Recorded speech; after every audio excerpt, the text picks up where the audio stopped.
What's interesting about disruption is it might be in the goal of growth, but when you disrupt, you might not grow for the first little bit. Like disruption. You might actually lose people for a while.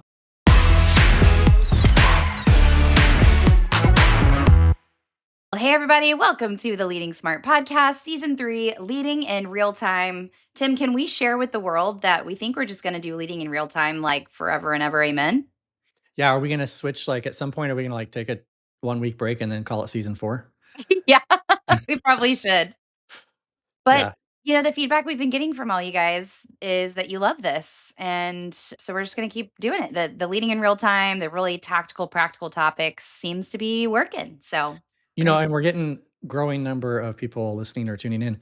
All of the sports podcasts I listen to, they always say, "Hey, be sure if you like it to hit subscribe." Does that matter? Do we care about that? It's true. I mean, we do. We do care. It does help. It helps us be able to do more of what we do. And if you like and subscribe and share.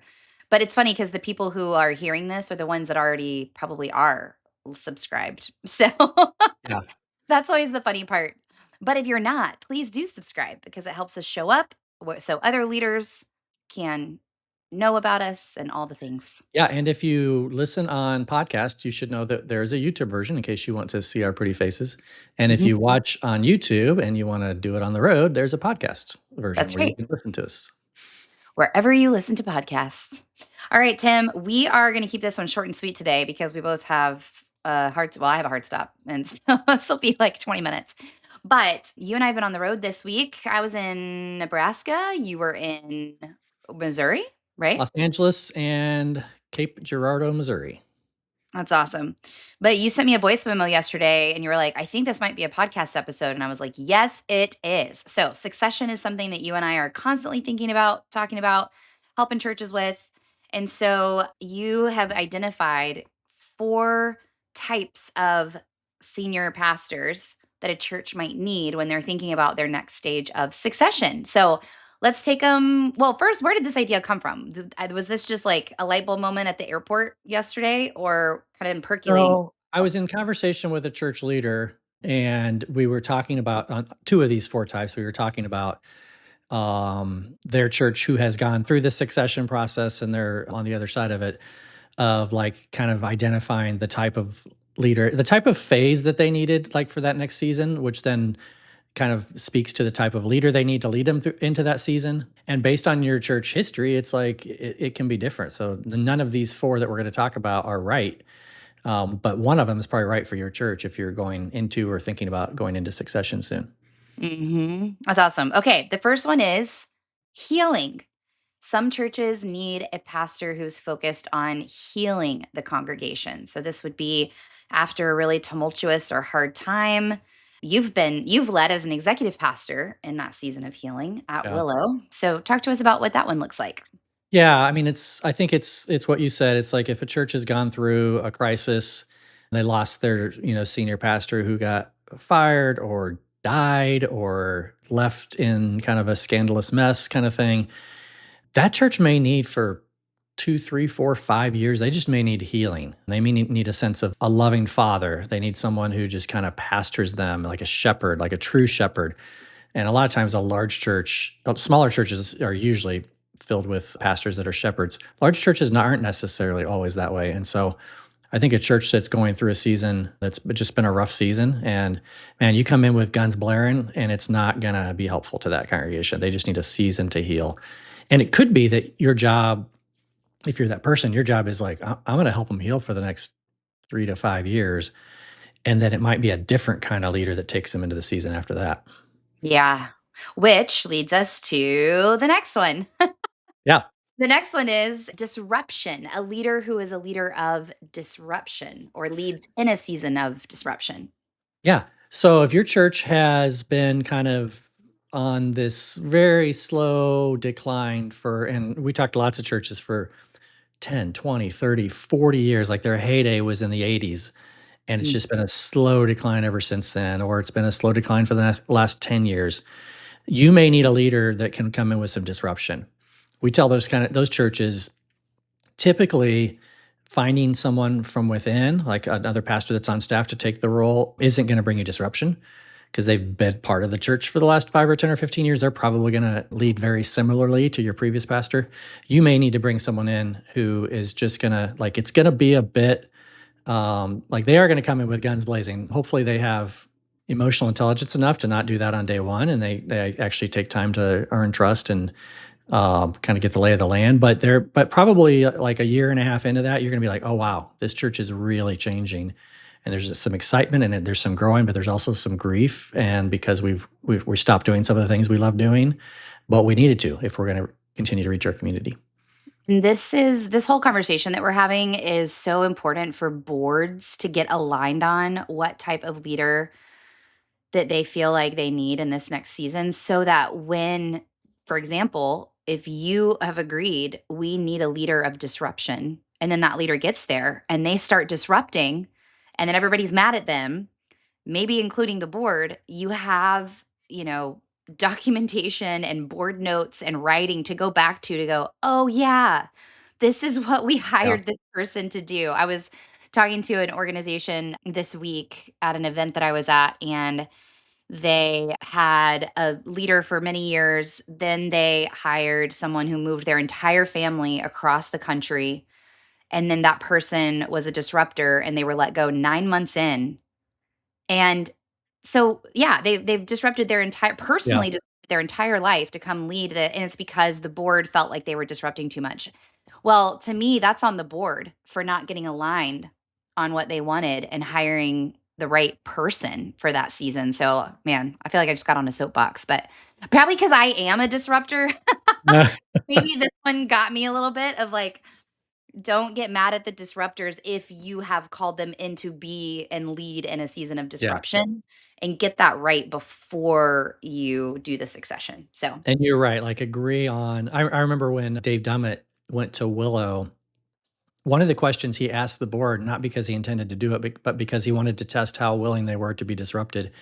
He said, if I get into this and I think we should change our name and it should no longer be called Willow Creek, are you okay with that? And he wasn't intending to do that, didn't plan to do that, but he just wanted to get a sense. And they were like, absolutely. If that's what we need to do to continue, to grow again and to reach more people, then we can do that. So that kind of thing of like, okay, we're agreeing to some disruption. yeah. Okay, the next one is stability, being a leader that leads in a season of stability.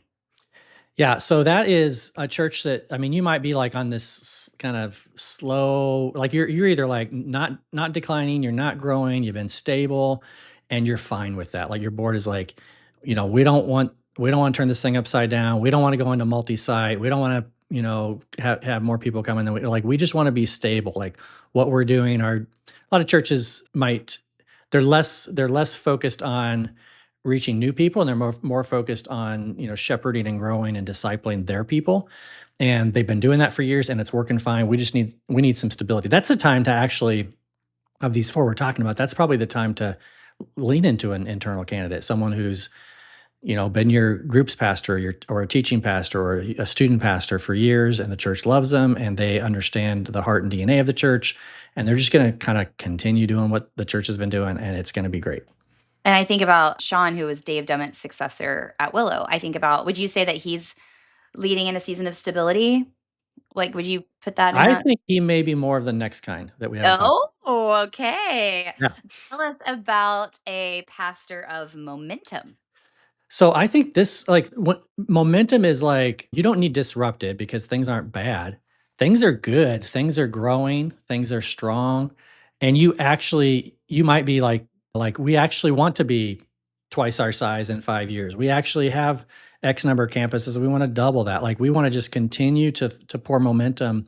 We're not looking, we don't want to change direction. We don't want to keep things just kind of stable. We don't need to go through healing. We want to, like, just, breathe a lot of energy into what's already been happening and just expand on it. And I think that may be the kind of leader that Sean is at Willow Creek. And I think that can be an internal or an external candidate. I think it could be either in that case. Yeah. So I guess the difference between stability and momentum is what I'm hearing. Tell me if I'm right or wrong here in your mind. Like momentum, I feel like comes with needing a fresh or renewed vision, maybe, whereas stability is kind of the same vision, just continued. Would you say that or Um, no? I mean, it's a little bit nuanced, but as I think of 2 different types of churches and 2 specific churches I'm thinking of, stability is like, we're not wired we don't need to grow, we don't need to expand, we don't even need to grow. We Okay. just need to grow our people deep, and we need to someone to come in who can teach the Bible and who can, just help us continue to be great followers of Jesus in our community. Momentum, I'm thinking more of like outward focused church who's like, people around us need the church. They need community. They need what the gospel offers, and so we're bent on continuing to grow. And we need, so it's like a momentum thing, and not necessarily that you're starting it from scratch. That would be a disruptor. This is Mhm. like the momentum's already there. You're going to come and just continue to push on that flywheel. That's good. I think growth, the clarity that helps me there was that growth component. It's like stability is stable. It's staying where we are, going deeper in where we are, whereas momentum is growth is a part of it. Yeah. Yeah. Yeah. Versus, yeah, what's interesting about disruption is it might be in the goal of growth, but when you disrupt, you might not grow for the first little bit. Like disruption. You might actually lose people for a while. Exactly. So Yeah. that's an interesting piece. Well, this is really enlightening for me of the churches that we work with. It's the language that you've come up with here is so helpful because I can think of, putting them in these different buckets of the succession processes that they're in. So healing, disruption, stability, or momentum, and really identifying that and getting clear as a board or a search team before you hire that next senior leader is so helpful to the health of your church. All right, are you ready for our random segment, Let's Tim? do it. I feel random today, so I think this is going to work. Whatever you came up with. Okay, well, we talked about this a couple weeks ago on our podcast of like newsletters that we subscribe to, and one of mine I said was James Clear. And so I got his email yesterday, and he always has one of the reasons I like it is it's just like a list of either questions or quotes. And at the very bottom, he had a question, and it said, if every job made the same amount of money, what job would you pursue? Does that make sense? Yes. Like if all jobs got paid equal money, what job would you pursue? And I thought that was a really interesting. So say the first thing that comes to your mind because I thought something and then I was like, I don't know. And I was like, you know what? I'm going to stick with that first one. Um, okay, we talked about this months and months and months ago of the Notre Dame general manager, Yeah, but it's not like the only reason I'm not doing that is because of money. exactly. Which is why I really liked this question. It was like, Yeah. so it kind of puts some constraints. Yeah, yeah, yeah. So, I've always wanted to work at a Home Depot or a Lowe's or a Menards, for those of you that are in the Midwest. Like, when I walk into a Home Depot, I just go into my happy place because I can smell the sawdust and I can just think of projects and I can dream. And Hmm. so if I could, I mean, I don't think working at Home Depot would support my life right now, but if it Hmm. could, that'd be kind of fun. I wouldn't Yeah. have to travel like I did this week and be on planes for 38 hours, Hmm. but at the same time, I actually think I have the best job in the world, so I don't think I wanna do that. Yeah. Yeah. That's good. Yeah, mine was like education, like being a teacher or Mm. education, because and I was coming off yesterday of being able to spend the day with the church on strategic planning where I felt like, man, I leave those with so much energy because it's like right in my sweet spot. I love being able to facilitate and a group of people. So maybe that was why I like it was on my mind while was reading this newsletter on the plane on my way back from that. But yeah, and when I was a kid, I was not the little girl that had like all the Barbies and did a ton of arts and crafts. I would teach my imaginary friends school. I had a whiteboard in my room with dry erase Wow. markers and I would collect teacher books. Like literally at the end of the year, I would go into whatever like the room where they would store all the old textbooks and I would ask them if I could take any of those home that they were getting rid of.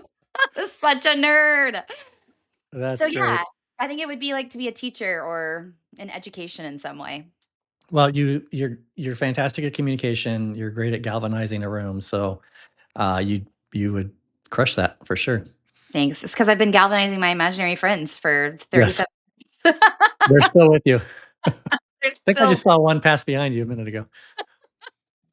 Oh, I love it. I thought that was a good fun question. So yeah, maybe I posted it on LinkedIn. I think only one person replied to me so far. That's But awesome. yeah, I thought it was a good one. All right, Tim Stevens. Well, everybody, let's see, what do we need to tell you about? If you are a church that is about 10,000 or knocking on the door of 10,000 in attendance, we have our Chicago gathering specifically for executive pastors of that size church and above. So 10,000 and above in attendance. And that's only because the challenges that you're facing at that size are just different from sizes that are smaller than that. So go to leadingsmart.com, click on gatherings. You can find it there. We still have some spots available, so we'd love to have you. And then let's see, by the time you get this, I don't know if I'm trying to think. Well, we have a webinar coming up. Yeah. You'll still be able to sign up. We have a webinar. I'm like trying to Yeah. think what date this is. We have a webinar on the 28th of April, all about succession. It's 10 things every church needs to think about with succession, regardless of how far out you are. Even if you're somebody was like, well, we're like 10 years out. I'm like, great. That's perfect. Think Right. about these things now, not when it's too late. So you can go to leadingsmart.com. There's a banner at the top of the website where you can sign up for that. And That's then good. I think that's it. Holly, I'm getting ready to get in the car to go see our most devout podcast She's my follower, favorite. My my favorite. mother. My mother. So anyway, heading to Iowa to hang out with mom for a few days. So I'll tell her hi for you, Holly. Please I know do. you're her favorite. So as I we've love it. established. Thank you for listening, Mrs. Stevens, and everybody else out there. All right, Tim, have a safe drive. Talk to you All next right. week. See ya. Bye.